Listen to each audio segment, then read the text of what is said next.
स्वाध्याय 7.2 स्वाध्याय 7.2 आणि त्यातलं पहिलं गणित आहे 1 नंबरचं गणित 7/8 ही संख्या दशांशात कशी लिहाल? काय 7/8 ही संख्या दशांशात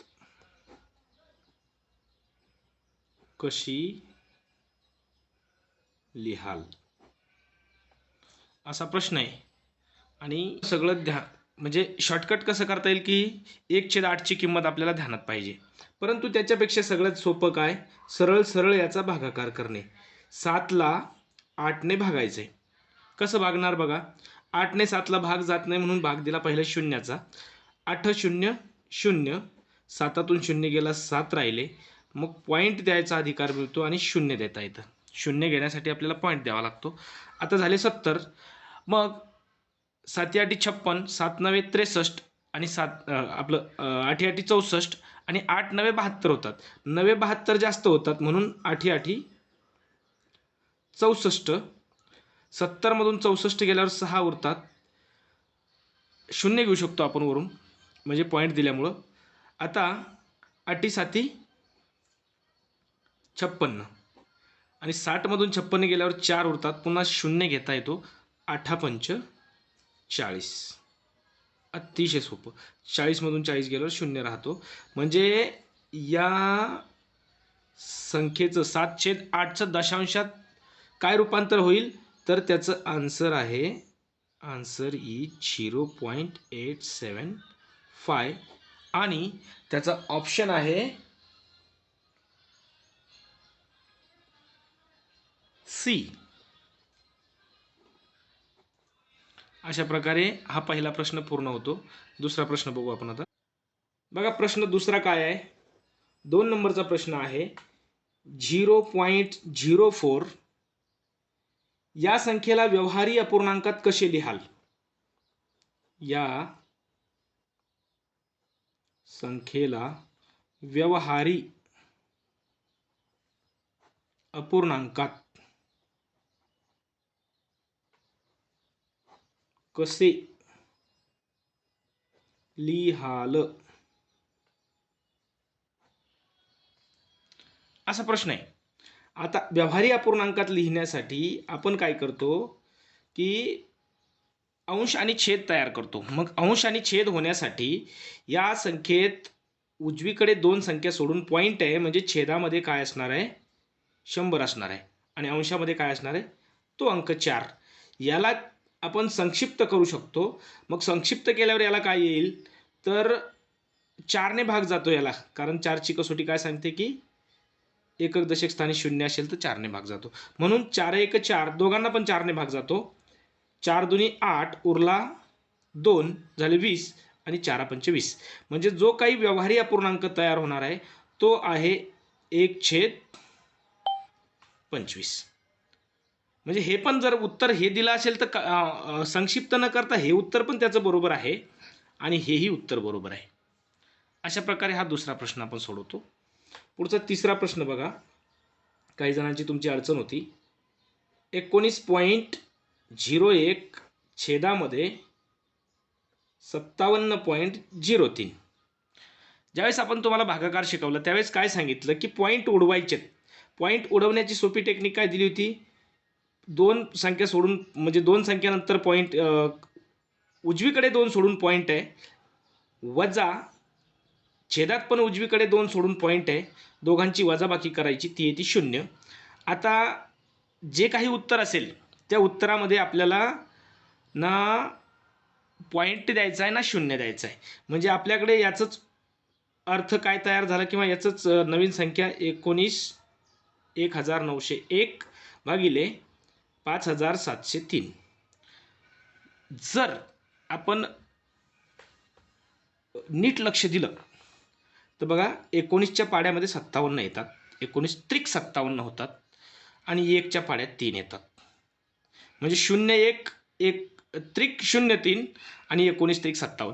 थोडक्यात काय, या 1901ला जर 1ने भाग म्हणजे याला डायरेक्ट भागलं, 1901 एक 1901 आणि 1900 त्रिक 1900 त्रिक 5703 म्हणजे याने याला काटता येते डायरेक्ट, 3चा भाग जातो.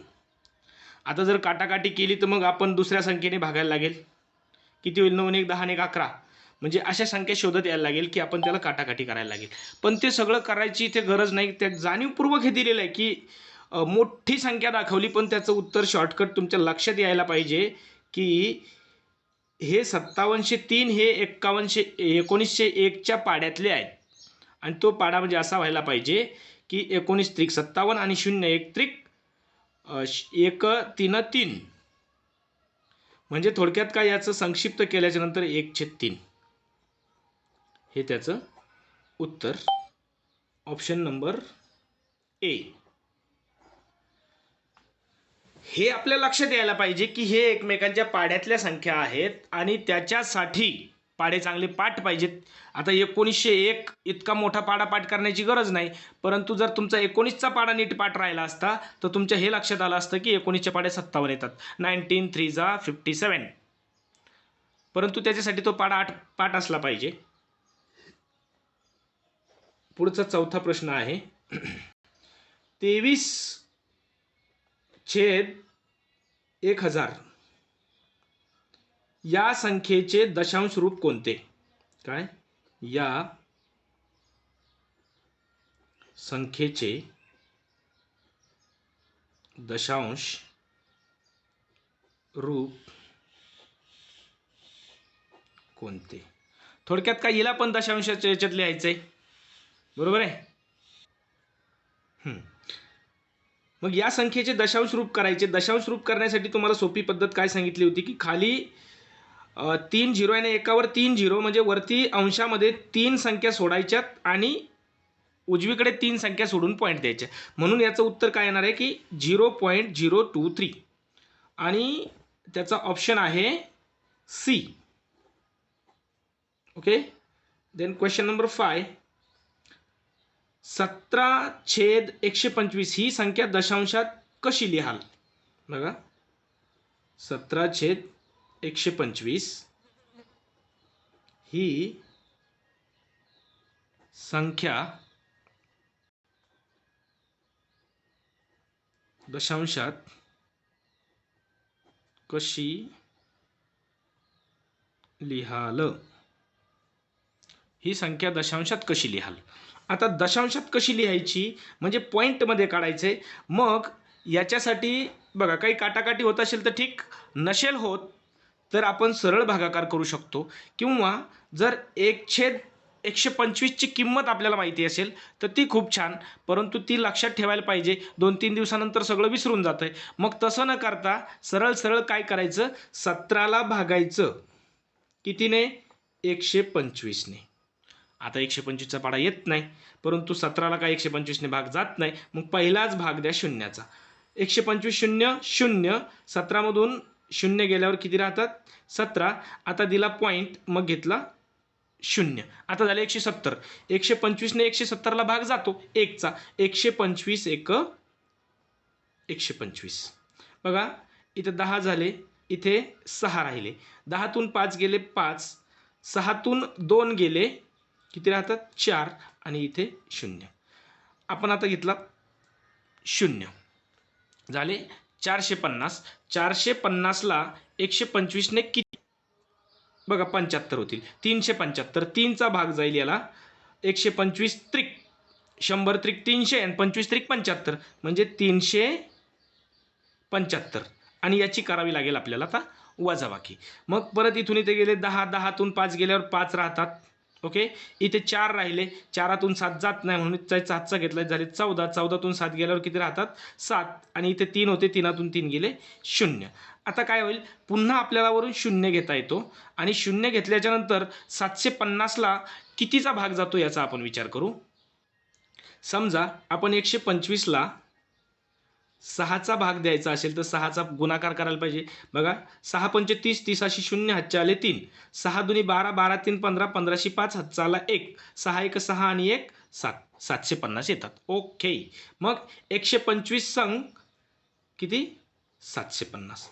चांगल्या पद्धतीने स्पीडने जर भागाकार केला तर 5 सेकंदात गणित सुटते. 750 वजा 750 म्हणजे 0. हे सगळं काही लिहिण्याची गरज नाही. आपल्याला फक्त याचं दशांश रूप पाहिजे होतं, म्हणून याचं उत्तर आपल्याला माहीत पाहिजे होतं आणि याचं उत्तर आहे 0.136 आणि तो ऑप्शन नंबर आहे C. This is also C. Then question number, पुढचा प्रश्न आहे प्रश्न 6वा. प्रश्न 6वा पुढील पानावर घेऊ आपण आता. 6 नंबरचा क्वेश्चन आहे स्वाध्याय 7.2 मधला. अपूर्णांक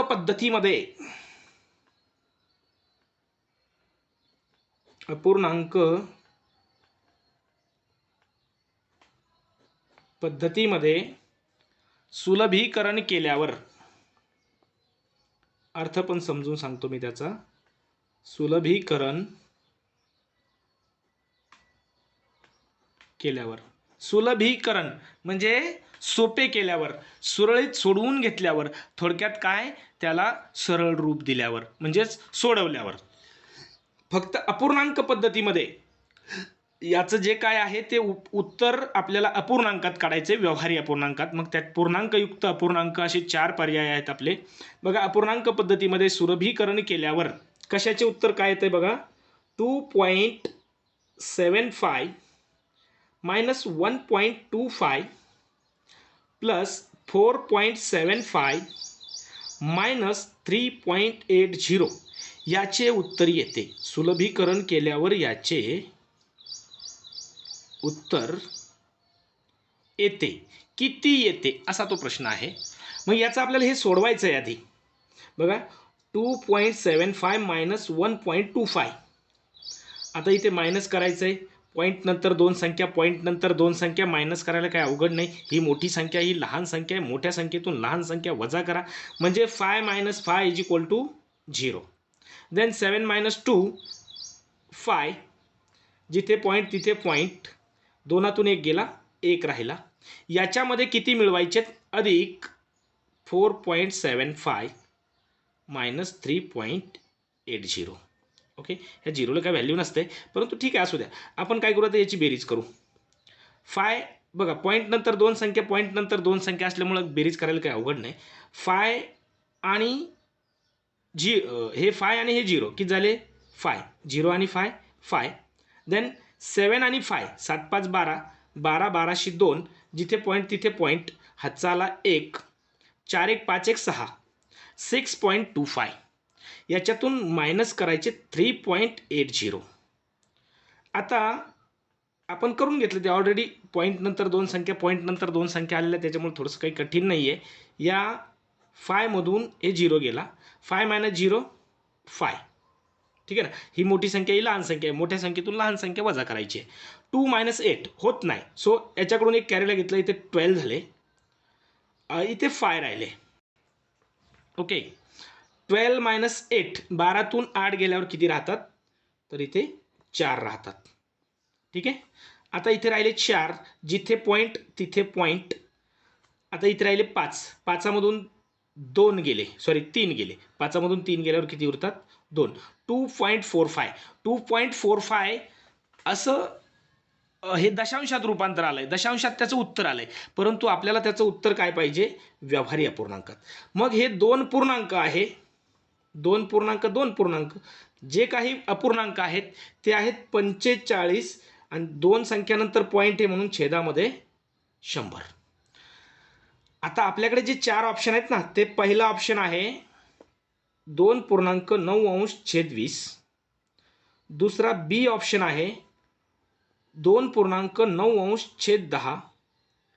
सी ऑप्शन आहे 1.9 आणि डी ऑप्शन आहे 5.9 बघा आता आपलं खरं उत्तर हे आहे, परंतु याच्यात काही ऑप्शनमध्ये नाही आहे. मग याच्यामध्ये बदल करून आपल्याला ऑप्शन सारखं तयार करावं लागणार आहे. याला संक्षिप्त करावं लागणार आहे. पॉईंट जे दशांश व्यवहारी अपूर्णांकात आहेत त्याला आपण संक्षिप्त करू. 2 पूर्णांक आहेत ते तसेच राहतील.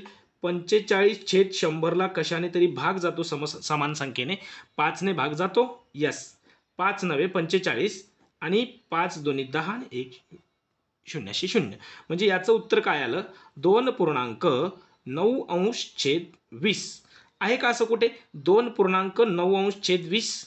Option A. A is right answer. Then question number 7. 7वा प्रश्न बघा. चा दशमान सममूल्य आहे कशाचा? 1/2 अधिक 3/8 अधिक 7/16. चा दशमान सममूल्य आहे आणि आपल्याकडे ऑप्शन दिलेत. ए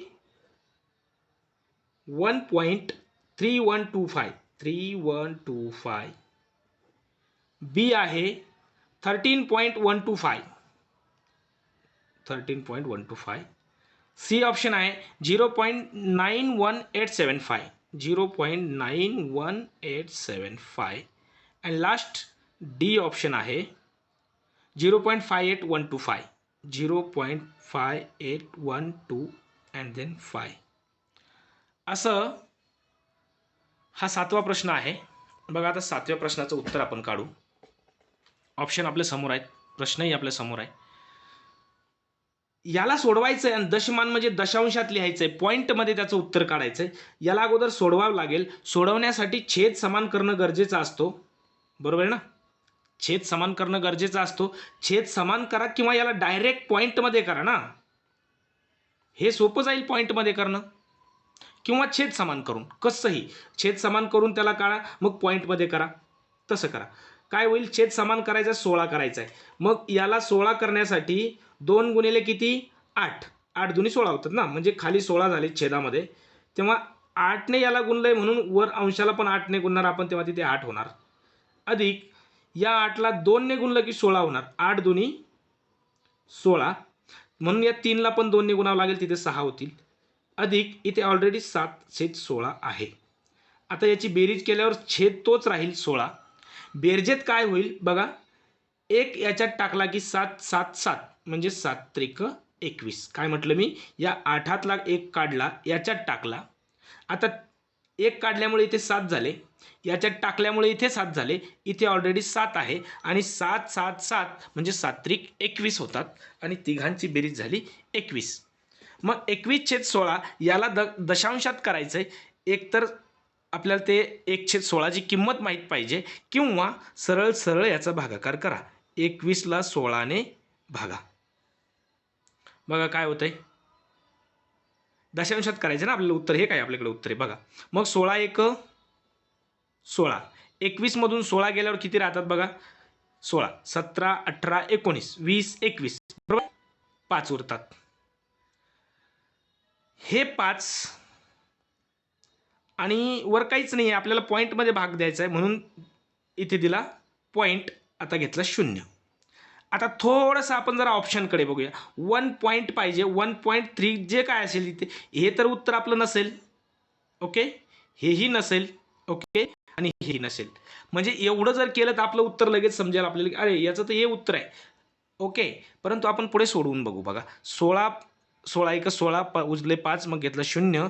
आता 16 दुनी 16×3=48 16×3=48 उरले 2. पुन्हा घेतला 0. 20 झाले म्हणून 16×1=16. बघा त्या उत्तराकडे चाललो की नाही आपण. 3 1 16×1=16. मग उरले 4. पुन्हा घेतला 0 16 दुनी 32 उरले 8. पुन्हा घेतला 0 झाले 80 आणि 16×5=80 आणि 80तून 80 गेले 0. म्हणजे याचं उत्तर आलं, आन्सर काय आलं याचं? 1. बघा 3125 आणि ते कुठे आहे? Option A. अशा पद्धतीने आपला स्वाध्याय 7.2 कंप्लीट होतो आणि या ठिकाणी आपण थांबणार आहे.